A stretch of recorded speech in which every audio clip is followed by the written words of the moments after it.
Hello, welcome to EPG Pathshala. I am Dr. Anureka Charibag, Assistant Professor at Department of Sociology, Savitribai Phule, Pune University.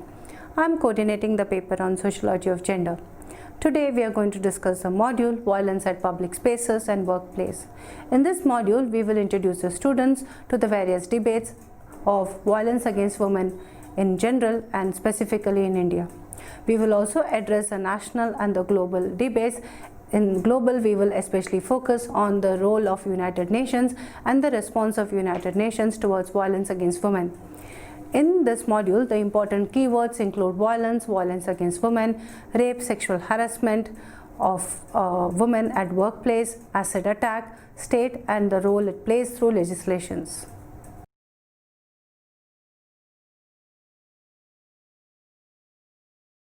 The module Violence at Public Spaces and Workplace is structured in such a way so as to give a basic understanding of violence itself. In doing so, it uses a dictionary meaning of the same and subsequently attempts to define it through social scientists. Later on, the issue of violence against women and its various forms are discussed in detail. An attempt is also made to locate violence against women in the global international organizations and conventions framework. The idea is to argue that violence against women now has a global presence in terms of initiatives taken to curb it. The module thereafter shifts to the Indian context and outlines three major manifestations of violence against women. These include rape, custodial rape and sexual assault, sexual harassment of women at workplace, and coercive crime against girls and women, that is, acid attacks on women and girls. The module in conclusion argues that patriarchy and male domination over the female can be seen as the underlying reason of violence against women in the broader context and India in particular. Understanding violence. At a very basic level, violence can be understood as any individual's behavior which results in physical harm of the other person or group. Such a behavior is characterized by aggression and impulse aimed towards other person. Merriam-Webster Dictionary defines violence as a use of physical force to harm someone, to damage property. Similarly, Oxford dictionaries define it as a behavior involving physical force intended to hurt, damage or kill someone or something. In her seminal essay on violence, Hannah Arendt had outlined basic contours of violence. For her power, strength, force, authority and violence are to be understood in relation with each other. She states that violence is distinguished by its instrumental character. Phenomenologically, it is close to strength. John Galtung has defined violence in terms of direct and structural violence. Direct violence involves personal injury, whereas structural violence elaborates that any structure of social injustice in any society. Thus, we see the act of violence does not only include the physical harm done to the other, but also the mental as well as psychological acts of torture and mental harassment are also included in the same. Violence against women. One of the most visible and widely spread forms of violence is violence against women, which is very specific to women per se. It is because of the person being a woman she suffers from such a violence. Some of such violence against women include domestic violence, sexual assault, rape and molestation among others. Regards the nature of violence against women, D. Kisardi has distinguished between narrow and broad definitions of violence against women. The former emphasizes mainly on physical abuse or sexual assaults involving forced penetration as the most common, whereas latter highlights emotional, verbal and spiritual abuse. Similarly, Krishna Raj has argued that there are crimes specifically directed against women such as rape, sexual harassment, abuse, sexual exploitation, prostitution, domestic violence and pornography. The forms may vary between cultures and settings, but what is near universal is male violence far exceeds female violence. Violence against women sometimes is also known as gender-based violence. It refers to the violence that targets individuals or groups on the basis of their gender. Gender-based violence and violence against women are often used interchangeably, as the most gender-based violence is inflicted by men on women and girls. Various manifestations of the gender-based violence as outlined by Schuller are presented in the table. Violence and global international organizations and conventions. Any attempt to locate violence against women at the global level begins with a certain international agreements in the said context. Some of these are Convention on the Elimination of All Forms of Discrimination Against Women, CEDAW, in 1979, and the 1993 United Nations Declaration on the Elimination of Violence Against Women. With reference to violence against women, CEDAW addresses it specifically through General Recommendations 12 and 19. An attempt is being made here to highlight some of its major themes. It was on December 18, 1979 that the Convention on Elimination of All Forms of Discrimination Against Women (CEDAW) was adopted by the United Nations General Assembly. Subsequently, it entered into force as an international treaty on 3rd September 1981. It has altogether 30 articles divided into 6 parts. In the beginning itself, Article 1 states that for the purposes of the present convention, the term discrimination against women shall mean any distinction, exclusion or restriction made on the basis of sex which has the effect or purpose of impairing or nullifying the recognition, enjoyment or exercise by women, irrespective of the marital status, on the basis of equality of men and women, of human rights and fundamental freedom in the political, economic, social, cultural or any other field. The 1993 United Nations Declaration on the Elimination of Violence Against Women effectively defined and outlined its various forms. According to the declaration, the term violence against women means any act of gender-based violence that results in or is likely to result in physical, sexual or psychological harm or suffering to women, including threats of such acts, coercion or arbitrary deprivation of liberty, whether occurring in public or in private life. According to the United Nations Development Fund for Women, UNIFEM, violence against women can include physical, sexual, psychological, and economic abuse, and it cuts across boundaries of age, race, culture, wealth, and geography. It has many manifestations, from the most universally prevalent forms of domestic and sexual violence to harmful practices, abuse during pregnancy, so-called honor killings, and other types of femicide. According to World Health Organization, violence against women takes many forms, including intimate partner violence, including physical, sexual violence, including conflict-related sexual violence, forced and early marriages, trafficking, female genital mutilation, honor killing, etc. A UNESCO publication by Kosambi defined violence against women as sexual exploitation, forced prostitution, rape and sexual harassment, physical assault on women and girls, leading even to deaths within the family context. Thus, this definition not only includes the public sphere but also looks into the private familial space, wherein notions like domestic violence, battered women, marital rape, among others. According to Amnesty International, violence against women is rooted in the belief that women deserve less social power and it is therefore acceptable, maybe even necessary, to exert power over them. This mindset also drives many other forms of violence such as racism, homophobia, classism, ageism, and religious persecution. The Beijing World Conference in 1995 identified violence against women as one of its 12 priority areas. In the decade of 2000, the Human Rights Committee and the Committee on the Elimination of Racial Discrimination also focused on violence against women and argued for its resolution as soon as possible. Violence against women in the Indian context. The Constitution of India addresses the violence against women through a plethora of its mechanisms like Articles 14, 15, 15.3, 16, 39A, 39B, 39C, and 42, among others. At the global level, India has also ratified the Convention on CEDAW in 1993. Some of the crimes specific to women are termed as crimes against women, and these are identified under various sections of the Indian Penal Code, IPC 1860. These include rape, Section 376 IPC, kidnapping and abduction for different purposes, Section 363, 373, homicide for dowry, dowry deaths or their attempts, Section 302, 304B IPC, torture both mental and physical, Section 498A IPC, molestation, Section 354 IPC, sexual harassment, Section 509 IPC, importation of girls up to 21 years of age from foreign country, Section 366B IPC. Additionally, crimes under the special and local laws include Immoral Traffic Prevention Act 1956, Dowry Prohibition Act 1961, Indecent Representation of Women Prohibition Act 1986, and the Commission of Sati Prevention Act of 1987. Table 2 represents various crimes against women during the 2009-13.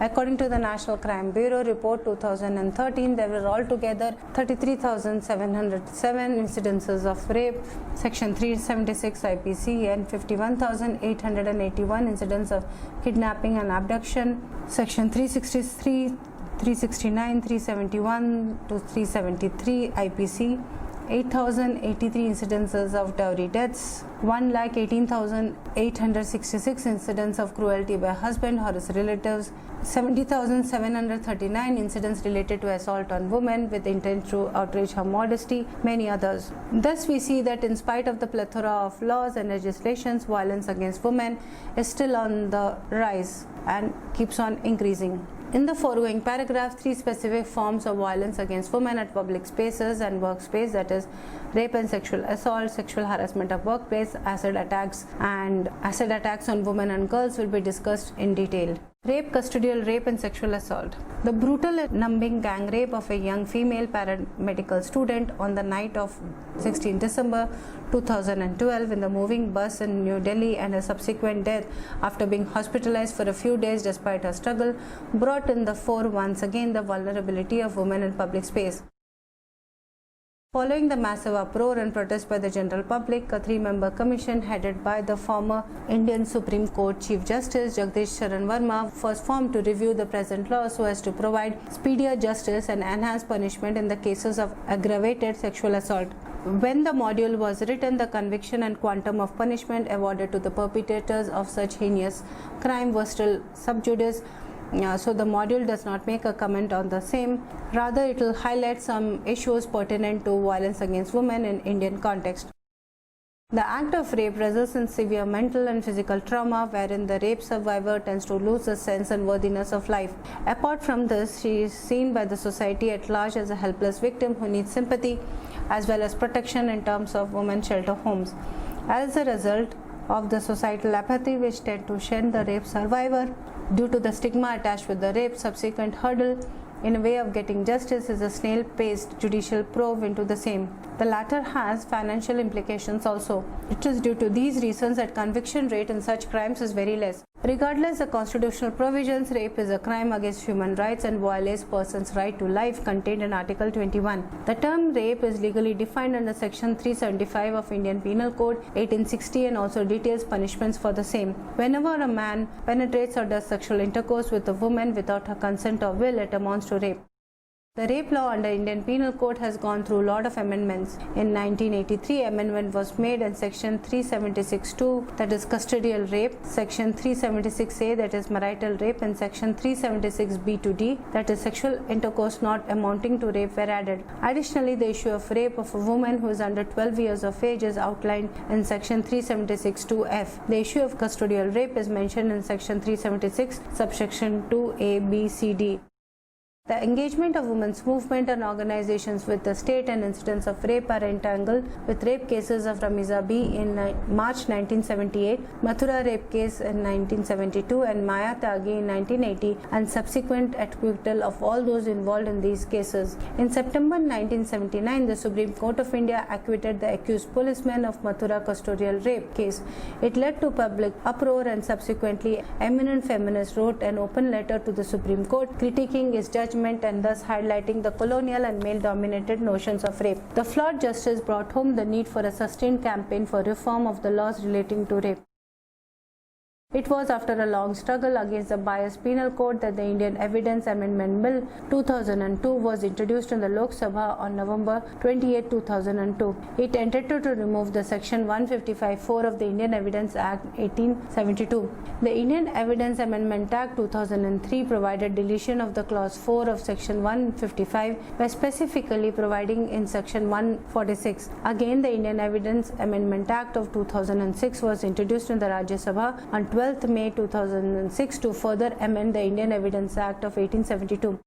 It stated that in the Evidence Act 1872, after a Section 114A, the following sections shall be inserted, namely 114B, in a prosecution for culpable homicide or murder, as the case may be of a person by a police officer, the court may presume that the death was caused when that person was in the custody of the police, by the police officer having custody of that person during that period after taking into account all the relevant circumstances and facts, unless otherwise provided by that police officer.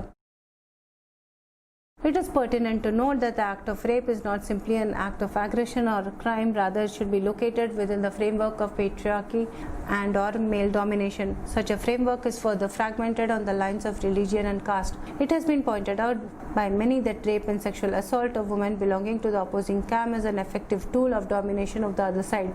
The rape of the lower caste woman by upper caste men does not only imposes male domination over her but also attests to the pervasiveness of caste ideology. Similarly, the incidence of sexual assault and rape of women belonging to the minority community during rites has a shrill overtone of religious majoritarianism. Thus, the act of rape need not only be seen as a manifestation of violent male domination but also needs to be problematized along religious and caste lines. Sexual harassment of women at workplace. According to Kishwar, sexual harassment occurs when a woman, despite having clearly indicated her disinterest, is pressured into tolerating or accepting undesirable sexual advances by someone who is in a position of power over her and is able to harm her interest if she declines these advances or to have sexual relations with him. Roy argues that sexual harassment of a workplace seriously impedes a person's professional growth and her ability to make significant contribution to society while eroding her self-esteem and self-confidence. Sexual Harassment of Women at Workplace Prevention, Prohibition and Redressal Act of 2013 aims at addressing any sexual harassment incident in relation to any workplace. Here, workplace includes any department, organization owned or financed directly or indirectly by the appropriate government or local authority. Most importantly, it also includes any private sector organization or a private venture. For the sake of the Act, sexual harassment includes any one or more of the unwelcome acts or behavior, whether directly or by implication, including physical contact, advances, a demand or request for sexual favors, making sexually colored remarks, showing pornography, or any other unwelcome physical, verbal or non-verbal conduct of sexual nature. The historicity of this act can be traced back to the infamous September 1992 gang rape of Humri Devi and the subsequent acquittal of the accused by the court of law. It led to the filing of a public interest litigation by the Women's Collective Vishakha in the Supreme Court against the state of Rajasthan and Union of India. Subsequently, Supreme Court gave the judgment popularly known as Vishakha Guidelines. In the wake of the guidelines, various universities have formulated their own version. The formation of Jawaharlal Nehru University's Gender Sensitization Committee against sexual harassment can be taken as an exemplary example of the same.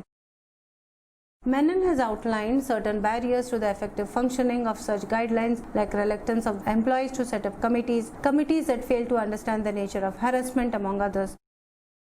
Similarly, Justice Verma committee formed on 23 December 2012 to recommend amendments to the criminal law regarding swift addressal of sexual assault against women, has highlighted that while much has been said and done in the past several years about sexual harassment at the workplace, it is evident that this evil is still rampant in Indian society. The committee further made suggestions that regarding the same, clearly focusing on the sexual harassment of women at the workplace. Some of these are briefly discussed here. The committee suggested that Section 10(1) of the Sexual Harassment Bill 2012 emphasizes on conciliation between complainant and respondent. The section should be deleted, paper 128. Additionally, the rationale of Section 14 relating to punishment of women for filing false complaints should be relooked too.